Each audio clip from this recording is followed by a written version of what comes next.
تو اس کو موت کہتے ہیں۔ اختیار رکھتے ہوئے چھوڑ دینے کو زندگی اور اختیار رکھتے ہوئے مار دینے کو موت کہتے ہیں۔ لیکن ابراہیم علیہ السلام کا یہ نظریہ نہ تھا۔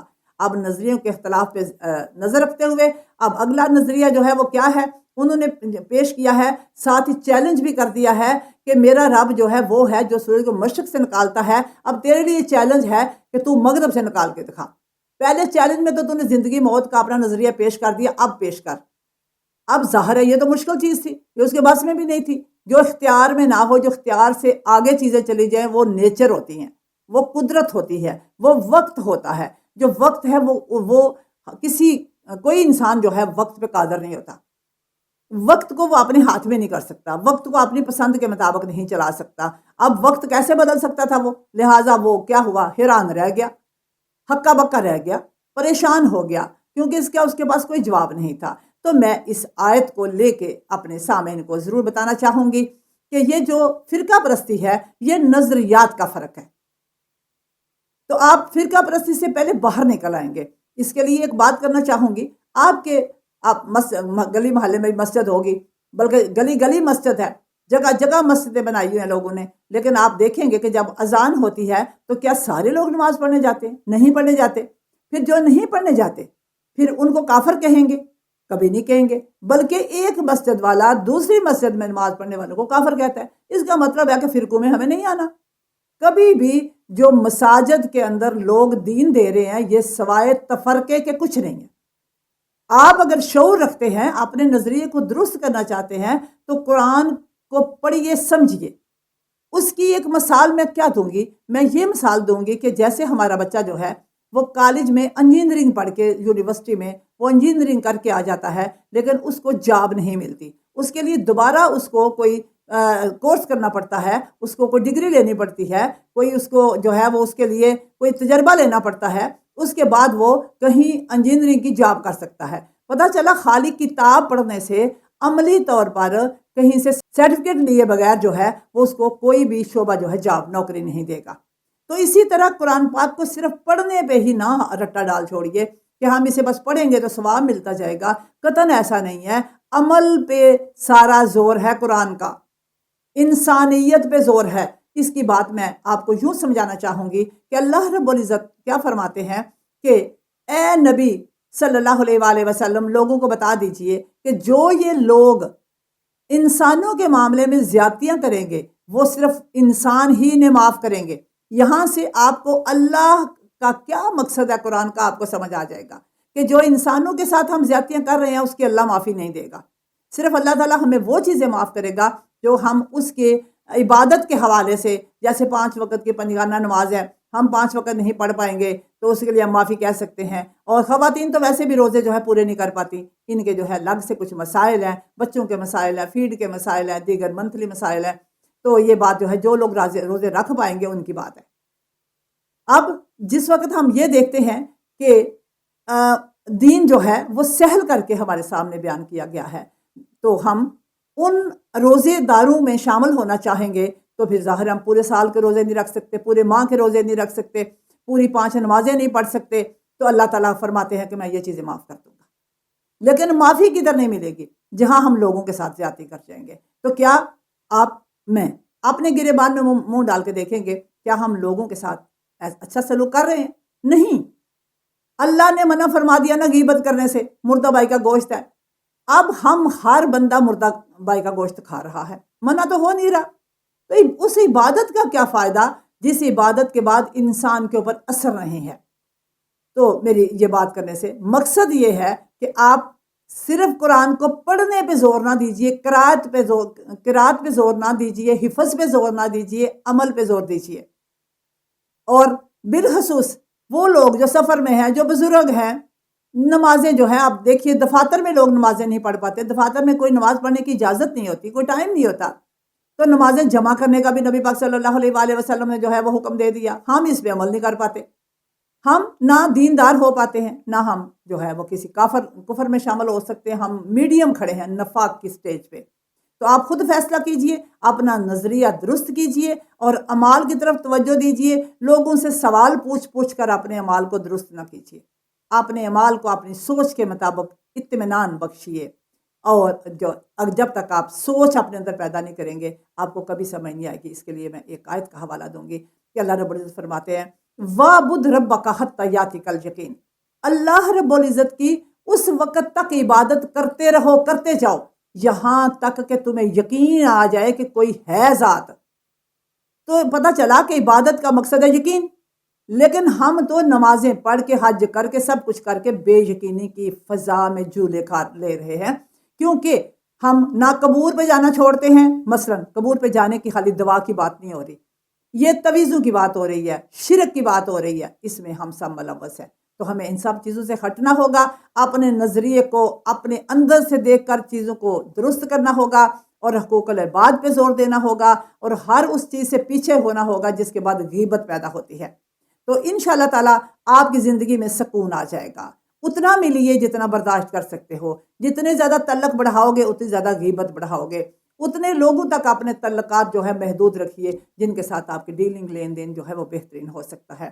امید کروں گی کہ ابراہیم علیہ السلام اور نمرود کے درمیان ہونے والے مناظرے سے آج ہم یہ ضرور سیکھیں گے کہ ہم اپنا نظریہ درست کریں۔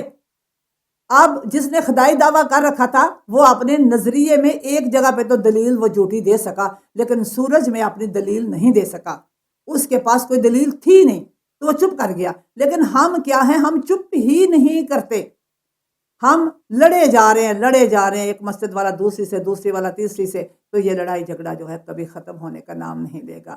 تو خواتین کو تو ویسے بھی اس میں آنے کی ضرورت نہیں ہے، خواتین کی تو ڈیوٹی ہے نسلیں پالنے پہ، تو عورت کو نسل پالنے پہ زور دینا چاہیے نہ کہ برباد کرنے پہ، اور مردوں کو زور دینا چاہیے اپنے گھروں کو ٹائم دیں اور اپنے بچوں کو توجہ دیں تاکہ اچھی نسل جو ہے وہ پیدا کرنے میں عورت کے مددگار ثابت ہو سکے۔ تو مرد اور عورت یہ دنیا کا ایک اہم توشہ ہے، اگر ہم اس کو سمجھیں تو نفرتوں کو ہٹا کے اپنے گھروں کو محبت کے پھول کی شکل میں ہم جو ہے وہ کھلا سکتے ہیں، اگر ہمارے نظریے جو ہیں وہ درست ہو جائے۔ امید کروں گی کہ آپ کو بہت اچھی لگے گی آج کی کافی دیر بعد جو ویڈیو میں نے ریکارڈ کروائی ہے۔ اللہ رب العزت کے فضل سے گھروں میں سکون آئے گا اور آپ ایسے امور سے باز آ جائیں گے جن سے ہمیں پریشانی ہوتی ہے۔ تو اجازت چاہوں گی اس دعا کے ساتھ کہ خوش رہیے، آباد اور شاد رہیے۔ السلام علیکم ورحمۃ اللہ وبرکاتہ۔